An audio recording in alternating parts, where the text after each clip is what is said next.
Here's a last look at the Franken turbos before they ship out. These are for the Audi S4. If you didn't see my other videos, I had to replace the turbine shaft, compressor wheel, and I did a rebuild on them. I had to replace the turbine shafts because they were bad. Because the shaft bore is different, then I had to replace the compressor wheels as a result of that. So I machined them about 1 millimeter bigger than they were.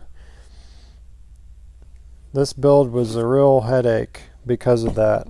Otherwise, we should have just been able to replace the turbine shafts and machine the exhaust housings. So I did machining on the compressor side and the exhaust side. Before they had a 42 millimeter turbine, now they have a 44.4 by 59 blade. On the compressor wheel, before they had a 41.7 wheel, I think, or maybe it was 41. And now they have I think a 42 compressor wheel.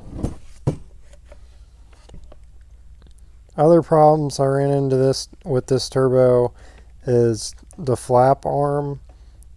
So this arm and bushing were a little bit wore. I ended up replacing that arm, and then the flap itself was not really in that great a shape. So I took this flap and I machined it down to surface it to restore it back to tolerance.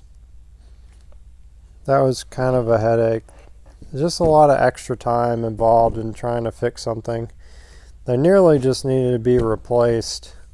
But the housings aren't really in that bad of shape, so it kind of made sense to just go ahead and fix them. Another thing that was going on is you could see the flap with that little washer thing.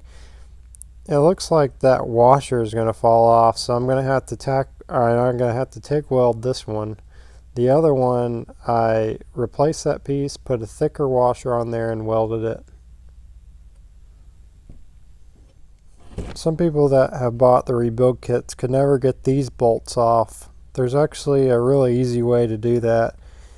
The easiest way is to take a hammer and hammer this end of it, and it will turn the nut and this spacer, or this washer thing, I guess, at the same time.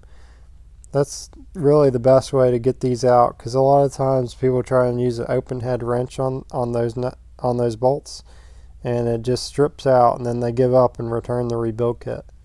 So just take a hammer to the end of this to loosen it up.